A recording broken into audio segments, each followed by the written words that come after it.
김용범 기획재정부 1차관이 서울 중구에 위치한 고용복지플러스센터를 방문했습니다. 김 1차관은 한국판 뉴딜 정책 방향을 설명하고 안전망 강화 관련 정책 건의를 청취했습니다. 고용복지플러스센터는 취업상담, 실업급여, 직업능력개발 등 복합적 고용 서비스를 한 곳에서 원스톱으로 제공하는 곳으로 한국판 뉴딜 안전망 강화 정책의 핵심 역할을 수행할 예정입니다. 홍남기 부총리 겸 기획재정부 장관이 한국판 뉴딜 정책 방향을 설명하고 디지털 뉴딜 관련 기업 정책 건의를 청취하기 위해 경기 하남시에 위치한 KT 실시간 안전관제 서비스 현장을 방문했습니다. 디지털 뉴딜과 직접적으로 관련되는 통신, 소프트웨어, 인공지능, 데이터 융합 분야의 대표 기업 관계자들을 초청한 간담회에서 홍 부총리는 민관의 유기적 협력, 스마트 AI 정보 구현, 신산업 신비즈니스 창출 등 가시적 성과 도출의 중요성을 강조했습니다. 한국폴리텍대학이 서울 여의도 국회의원회관에서 포스트 코로나 산업 전망과 공공직업교육의 역할을 주제로 포럼을 열고 이 같은 방안을 논의했다고 밝혔습니다. 이번 포럼은 코로나19 사태 속 노동시장과 산업의 변화를 전망하고 이에 대응한 직업교육의 방향성을 모색하기 위해 마련됐습니다. 부산시가 코로나19 고용위기 극복을 주제로 일자리위원회를 개최했습니다. 일자리위원회는 시의원, 일자리 현장 전문가, 부산시, 고용청, 중기청, 부산고용포럼, 부산상공회의소 등 민관학, 경제계 등 일자리 관계기관의 대표 및 전문가 26명으로 부산시 최상위 일자리 정책 컨트롤타워입니다. 이번 회의에서는 10개 분야 2만여 명의 희망 일자리 사업의 본격 추진과 4,300명의 신규 고용을 창출하는 코렌스 EM 부산 상생형 일자리 사업 등이 논의됐습니다. 취업포털 인크루트가 직장인 631명을 대상으로 부당해고 경험에 대해 조사한 결과 본인 의사와 관계없이 해고를 당한 비율이 68.1%로 나타났습니다. 해고 유형은 권고사직이 45.9%, 부당해고가 29.9%, 정리해고 및 구조조정이 24.2% 순으로 집계됐습니다. 가장 많이 꼽힌 해고 사유는 회사 경영난, 정리해고 및 구조조정이었으며 해고 사유를 알 수 없는 경우도 21%로 나타났습니다. 잡코리아가 올해 신입직 취업을 준비하는 4년 대졸 학력의 취업준비생 437명을 대상으로 대기업 수시채용 준비 현황에 대해 설문조사를 진행한 결과 전체 응답자의 56.8%가 수시채용을 준비하고 있다고 응답했습니다. 수시채용을 준비하는 방법으로는 수시로 채용 정보를 검색하고 지원할 기업과 직무에 대한 정보를 수집하는 것이 가장 많았습니다. 서울시 동작구가 코로나19 극복 청년 희망 일자리 사업 참여자 43명을 모집한다고 밝혔습니다. 사업 개시일 기준 만 18세 이상 만 39세 이하의 근로 능력이 있는 서울시 청년이면 누구나 신청 가능하며 구는 신청자 중 저소득 취약계층 등 지역 경제 침체로 생계 지원이 필요하거나 코로나19로 실직 또는 휴업, 폐업한 청년 등을 우선 선발할 계획이라고 밝혔습니다. 경남 진주 상공회의소가 코로나19 확산으로 지역 기업에 어려움이 가중되고 있어 운전자 자격 강화에 따른 기업체의 부담을 완화해 줄 것을 요구하는 건의문을 청와대와 고용노동부, 한국산업안전보건공단 등 관계기관에 제출했다고 밝혔습니다. 진주 상공회의소 관계자는 지게차 운전자들의 경영애로 부담 완화를 위해 소형 건설기계 조정교육 이수기한 및 신설법 시행 유예기간 연장, 사업장 출장 교육 허용 등을 관계기관에 건의하게 됐다고 전했습니다. 배재대학교 산학협력단과 대덕밸리 캠퍼스, 대전 배재대 ICT 융합 세일센터가 한국특허전략개발원과 지식재산 중심 특허 전문가 일자리 창출을 위한 업무협력 협약을 비대면으로 체결했습니다.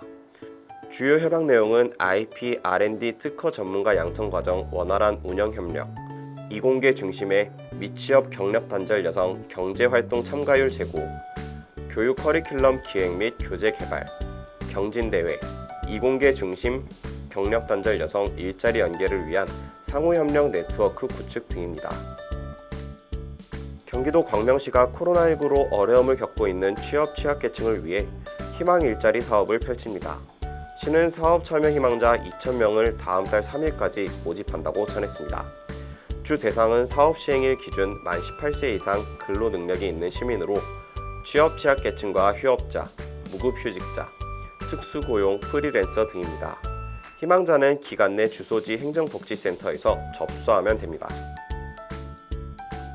여성가족부가 23일부터 31일까지 청년 여성 멘토링 발대 주간을 갖는다고 밝혔습니다. 청년 여성 멘토링 사업은 청년 여성들에게 역할 모델 제공, 진로 탐색 지원 등을 통해 사회 진출 및 적응을 지원하는 사업입니다. 통계청이 2020년 5월 경제활동 인구조사 청년층 부가조사 결과를 발표했습니다. 발표된 결과에 따르면 국내 15세에서 29세 청년층이 최종 학력 졸업 또는 중퇴 후 첫 직장에 들어가는 데까지 걸리는 시간은 10개월가량인 것으로 나타났습니다. 이는 1년 전보다 0.8개월 줄어든 수치입니다. 더불어 첫 직장의 평균 근속기간은 1년 1.8개월로 보수와 근로시간 등 근로여건 불만족, 개인, 가족적 이유 때문에 그만두는 것으로 나타났습니다. 경기도가 50대에서 60대 중장년을 위한 전담 일자리 지원 기능을 강화하고 경기도형 사회 일자리를 확대하는 등 신중년들의 인생 희망을 지원해 나간다고 전했습니다. 이병우 경기도 복지국장은 도청에서 기자회견을 열고 이 같은 내용을 담은 경기도 중장년 지원 계획을 발표했습니다. 도는 중장년의 활기찬 삶과 건강한 삶, 성공적인 삶 지원이라는 비전 아래 일자리, 교육, 복지, 지원체계 구축 등 4개 분야 25개 과제를 추진할 계획입니다. 아르바이트 포털사이트 알바몬이 대학생 923명을 대상으로 학예 인턴 지원 의향을 조사한 결과 전체 응답자의 72.6%가 학예 인턴에 지원할 것이라고 답했습니다. 대학생들은 취업 스펙을 만들기 위해서와 직무 경험을 통해 본인에게 맞는 진로를 찾기 위해 해당 기업의 근무 분위기, 조직 문화를 알아보기 위해 인턴을 원하는 것으로 나타났습니다. 취업 포털 인크루트가 직장인 631명을 대상으로 실시한 코로나 이후 해고 경험에 대한 설문조사에 따르면 참여 직장인 가운데 본인 의사와 관계없이 해고나 권고사직을 권유받은 비율이 전체의 68.1%인 것으로 나타났습니다. 코로나 여파에 따른 경영난으로 코로나 이후 해고를 당한 비율은 30.2%인 것으로 나타났습니다. 전라북도와 전라북도 경제통상진흥원이 사회적 경제 청년혁신가 지원사업에 참여하는 도내 청년혁신가 230명을 대상으로 네트워킹 대회를 진행했다고 밝혔습니다. 청년혁신가는 행정안전부의 지역 주도형 청년 일자리 사업으로 도내에 소재한 사회적 경제 사업장에 청년들의 취업을 최대 2년간 지원하고 정규직으로 전환될 수 있도록 도움으로써 지역 내 정착을 유도하는 사업입니다. 서울노원구가 경제 불안과 취업난 등으로 무기력감, 우울증을 겪는 청년들을 대상으로 청년 심리 지원 서비스를 시작한다고 전했습니다. 이 사업은 심리 정서적 문제를 겪으면서도 고가의 상담 비용 때문에 쉽게 상담 기관을 찾지 못했던 청년들을 위해 마련됐습니다. 구는 지난 5월부터 서비스 대상자를 모집해 관내 청년 30명을 선정했다고 밝혔습니다. 경기도 평택시가 4차 산업혁명 시대의 인재 양성을 위해 스마트 팩토리 분야 교육과정에 참여할 교육생을 모집한다고 밝혔습니다. 교육비는 전액 평택시에서 지원하며 매월 훈련수당 30만 원을 지급합니다.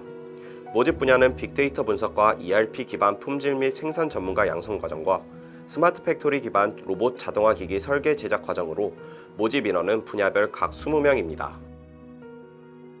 행정안전부가 오는 31일까지 공공데이터 청년 인턴십 참가자 8천여 명을 모집한다고 전했습니다. 이 사업은 한국판 뉴딜의 한 축인 디지털 뉴딜 핵심 사업인 데이터댐과 함께 만들어가기 위해 올해 처음 시작하는 것입니다. 데이터댐은 사회 곳곳에 흩어진 공공, 민간 데이터 14만여 개를 한데 담아 축적, 가공, 활용까지 전반을 지원하는 개념입니다. 서울시에 따르면 청년 프로젝트 투자 사업은 청년들이 사회 문제를 해결하는 새로운 비즈니스 모델을 발굴하고 청년들의 좋은 일자리 창출을 도모합니다. 이번 온라인 데모데이를 통해 교육, 일자리, 환경 분야의 8개 팀이 그동안의 성과와 사업 계획을 공유할 예정입니다. 2019-2020 서울시 청년 프로젝트 투자 사업은 청년들의 사회혁신 프로젝트를 발굴, 투자해 사회 문제를 해결하고 청년의 좋은 일자리 창출을 위해 추진됐습니다.